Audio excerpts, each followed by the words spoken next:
সম্মানিত দর্শক, আমরা এখন বর্তমানে ৯ নং ওয়ার্ড তেঘরিয়া গ্রামে। এখানে আমরা বর্তমানে যেখানে উপস্থিত হয়েছি, তেঘরিয়া গ্রামের ইনি হচ্ছে আমাদের বাবাজি, নাম হচ্ছে কালু। ইনার এক ছেলে অসুখে আক্রান্ত হয়েছে। তো এ পর্যন্ত উনি অনেকভাবে যে পরিমাণ সামর্থ্য ছিল উনি সব রকম ভাবে চেষ্টা করেছে। তো এই মুহূর্তে এসে উনি অসহায় হয়ে পড়েছে। আমি এমন একটি ভাই বা এমন একটি বোনের দৃষ্টি আকর্ষণ করছি যিনি ইনাকে সহযোগিতা হাত বাড়িয়ে দিবে। এই মুহূর্তে যে রোগী, আমি রোগীকে দেখানোর চেষ্টা করতেছি, একটু আসেন আমার সাথে সবাই। তো রোগীর এমনই অবস্থা, মুমূর্ষু অবস্থা, রোগীর হাতে পায়ে প্রায় পছন্দ হয়ে গেছে। এমনই অবস্থা যে ইনাকে চিকিৎসা করতে করতে ইনার বাবা মা এবং ইনার পরিবারে যারা আছে সবাই নিঃস্ব হয়ে গেছে জানাচ্ছি। এবং এখানকার এই গ্রামেরই অনেক মুরব্বিয়ান এবং অনেকে এসে আমার সাথে হাজির হয়েছে শুধু এই রোগীর সহযোগিতার হাত বাড়ানোর উদ্দেশ্যে। আমি বারবার বলতেছি যে ইনার পরিবার থেকে চিকিৎসা করতে গিয়ে ইনার পরিবারটা একদম নিঃস্ব হয়ে গেছে। আমি এমন একটি ভাই বা এমন একটি বোনের সহযোগিতা চাচ্ছি যে অতি দ্রুত একটু যদি সহযোগিতার হাত বাড়িয়ে দিতেন তাহলে হয়তোবা ইনি আবার সুন্দরভাবে শারীরিকভাবে জীবনযাপন, স্বাভাবিকভাবে জীবনযাপন করতে পারত। আমি এখানকার মুরব্বীর সাথে কথা বলার চেষ্টা করতেছি যে উনি বর্তমানে কি অবস্থায় আছে, ওনার কি অসুখ হয়েছে এ সম্পর্কে একটু ক্লিয়ার বলবে। আসসালামু আলাইকুম। আপনারা অবশ্যই ভিডিওতে দেখতে পাচ্ছেন, এটা হলো তেঘরিয়া কদমতলী বাজার।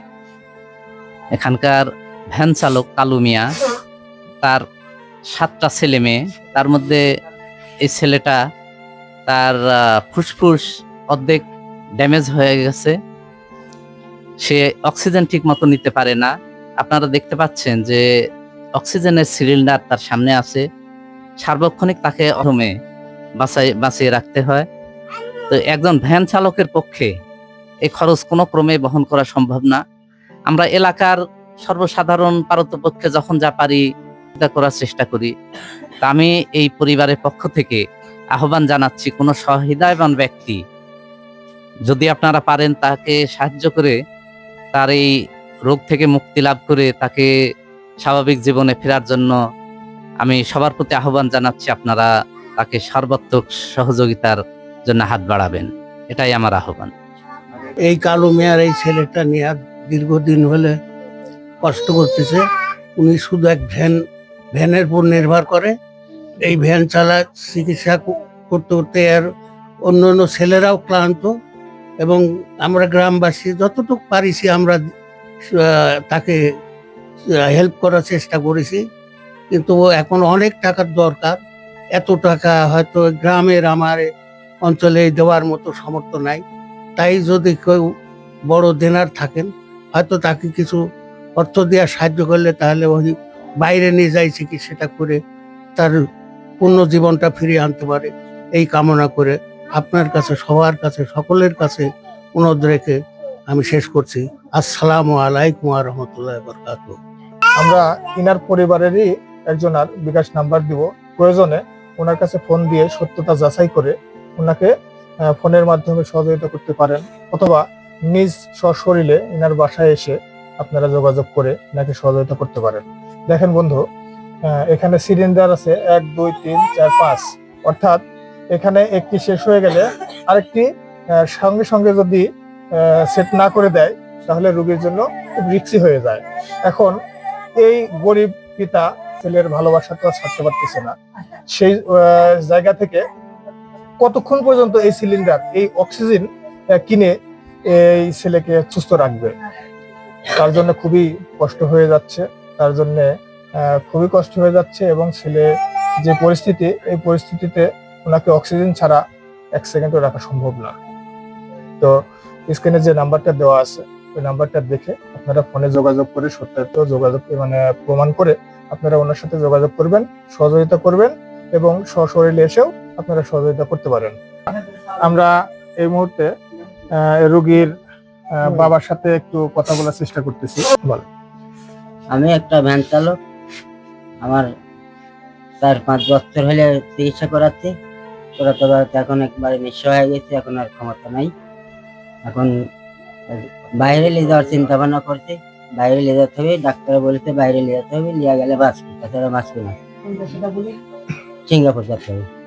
সিঙ্গাপুর নিয়ে যেতে বলছে চিকিৎসা করতে, সিঙ্গাপুর। ভালো চিকিৎসা করতে। দেখেন বন্ধুরা, এমতো অবস্থাও একটি স্বামীকে ছেড়ে যে মেয়ে বাড়ি থেকে চলে যায় না, ভালোবাসার টানে এখানে রয়ে যায়, এবং কতখানি ভালোবাসা থাকলে এটা সম্ভব। আমরা এখন কথা বলতেছি ওনার স্ত্রীর সাথে। আমার স্বামী সেই 4-5 বছর হইলে কাঁদতেছি, খুব সমস্যা। আমার দুটি সালা খুব কষ্ট, না পায় বাপের আদর, না পায় মায়ের আদর, সবসময় সালপাল কষ্টে থাকে, বাপের জন্য কান্দে। আপনারা যদি সবাই পারেন তো সাহায্য করেন। আপনার এই ছেলে কতদিন যাবত অসুস্থ এবং বর্তমান পরিস্থিতি কি একটু সবাইকে জানান। আসসালামু আলাইকুম। আমার বাচ্চা নিয়ে আজ 5টা বছর হলে আমি খুব অসহায় হয়ে গেছি। আমি কোনো দিক কুল পাই না। আমি যা ছিলি সব শেষ করে দিয়ে আমার বাচ্চা চিকিৎসা করেছি। এবার রাজশাহী নিয়ে গেছি 1 মাসের মধ্যে 5বার যাওয়াতে ডাক্তার বলেছে সিঙ্গাপুর লিয়ে যান। আপনি ছেলেকে যদি বাঁচাতে চান তো সিঙ্গাপুরে যা বাইরে যা চিকিৎসা করেন। আমার তো কোনো ক্ষমতা নাই, আমি আর কুলাতে পারিনি। যার জন্য এখনো আমি আমার বাচ্চাকে নিয়ে কোনো জায়গায় বাইর হতে পারিনি। প্রতিদিন 5 টা করে অক্সিজেন লাগে। এক ভ্যানের পর ভ্যান চালক সংসার চালাবে না, অক্সিজেন কিনে আমার বাচ্চাকে বাঁচাবো। তাই আপনাদের কাছে আবেদন জানাচ্ছি, আপনারা যদি কিছু পারেন আমাকে সহযোগিতা করে আমার বাচ্চা বাঁচানোর জন্য চেষ্টা করেন। এরকম একটি পরিবারের পাশে যদি না দাঁড়াতে পারি আমরা, তাহলে আমাদের এত অর্থ সম্পদ, টাকা পয়সা এবং এই সুস্থতা থেকে লাভ রাখি। যদি আমার হাত পা এবং আমি নিজে যদি সুস্থ থাকি, তাহলে টাকা অনেক কামাতে পারবো। কিন্তু আমার একটি টাকাও যদি এরকম একটি অসুস্থ, এরকম একটি অসহায় পরিবারের জন্য খরচ করতে পারি, তাহলে ঠিক এই টাকাটা আমার বৃথা যাবে না। এই টাকাটা আমার অনেক গুণ বড় হয়ে আল্লাহর কাছে আমি ফেরত পাবো। তো বলতে পারবো যে আমি কষ্ট করে যে টাকাটা ইনকাম করেছি, সে টাকার থেকে একটু হলেও টাকা এরকম একটি অসহায় এবং মুমূর্ষু রোগীর জন্য খরচ করতে পেরেছি। তো ধন্যবাদ সবাইকে। স্ক্রিনে যে নাম্বারটা আমরা দিব, এটা একটা বিকাশ নাম্বার, এই রোগীর পরিবারেরই নাম্বার, রোগীর বাবার নাম্বার। ওনার সাথে ফোনে যোগাযোগ করে এবং ওনার সাথে সশরীরে দেখা করেও আপনারা সহযোগিতার হাত বাড়িয়ে দেবেন, এই আশাই আপনাদের কাছে। ধন্যবাদ সবাইকে।